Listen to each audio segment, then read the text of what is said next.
These are 5 mistakes you need to avoid when throwing on the pottery wheel if you want to pull better walls.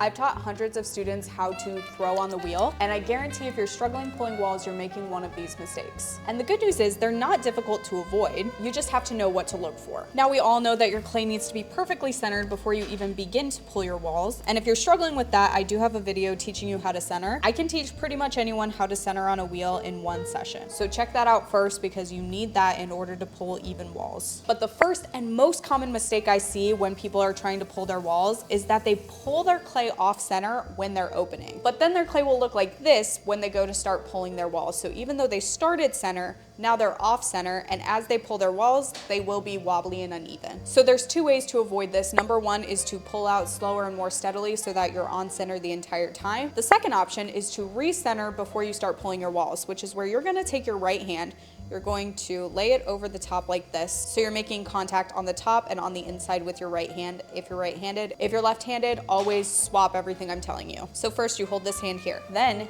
you take your left hand and you push into the side. This is basically centering because centering you're pushing down on the top and the side. For recentering, you're pushing down on the top, the side, and pulling in on that inside wall.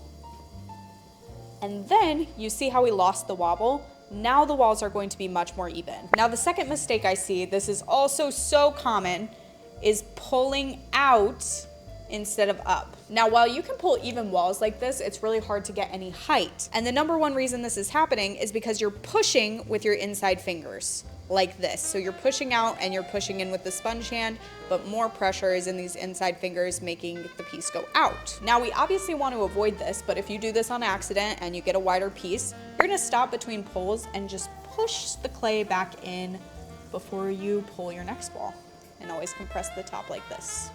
But instead what you want to do is you want to think, I tell my students this all the time, all of the pressure is in the sponge hand. The inside fingers are hooking onto the clay and pulling straight up, but they are never, ever, ever pushing out when pulling the walls up.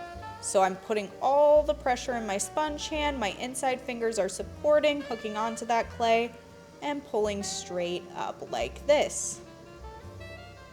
Mistake number 3 that I see is moving unevenly, increasing and decreasing the speed of the wheel, as well as hanging out in one spot too long, making it too thin, and then going up a little bit, blah, blah, blah.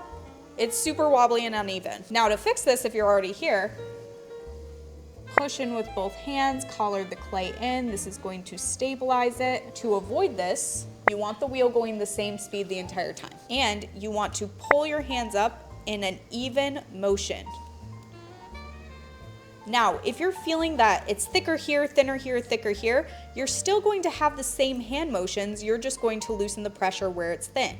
So I'm still gonna move all the way up, but I'm going to feel, and if it's too thin, I'm not gonna push a lot of pressure. Now, if you're struggling to actually move the clay up and get more height out of your clay, I guarantee you're making this mistake. So mistake number 4 is not grabbing clay before you start pulling your wall. You just do even pressure and go all the way up, but you didn't actually get any height on your pull. Here's how to fix it. You're gonna start at the bottom and you are going to actually push into the bottom of the clay before you start your pull. And then you've got this little shelf under here. You're gonna put pressure underneath it. Hold that pressure underneath as you lift that shelf up. That's what's going to actually move the clay and make your cylinder taller.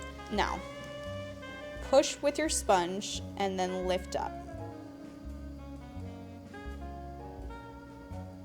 And practice doing this with more and more clay at a time.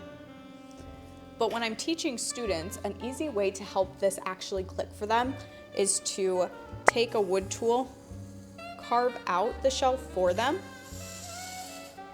and then tell them to grab underneath that shelf to pull their wall. So it's already there, and I just start pulling underneath it and holding the pressure as I come all the way up. Now the last mistake that I see all the time is that after somebody pulls an uneven wall, usually from going too fast or going uneven pressures, they'll end up with a wobbly rim like this, and they just keep going, and it will just keep getting more and more uneven as you go. So when you get an uneven rim like this, you want to take the time to actually chop the top of that off so that you can continue pulling more even walls. And if your walls are thin, you want to collar it in first to give it some stability so it doesn't just fling everywhere when you cut it off. You want the wheel going like medium speed, and you slowly move that needle tool into the piece. You let it go around at least once every time you move it forward. And then it should come off like that. Take your sponge, smooth out the rim, and then continue pulling your walls. If you found this video helpful, make sure to save it and come back and let me know how it goes the next time you're in the studio. And if you want more pottery tutorials, subscribe to the channel. I post twice a week on this account. But thanks so much for watching, and I'll see you in the next video.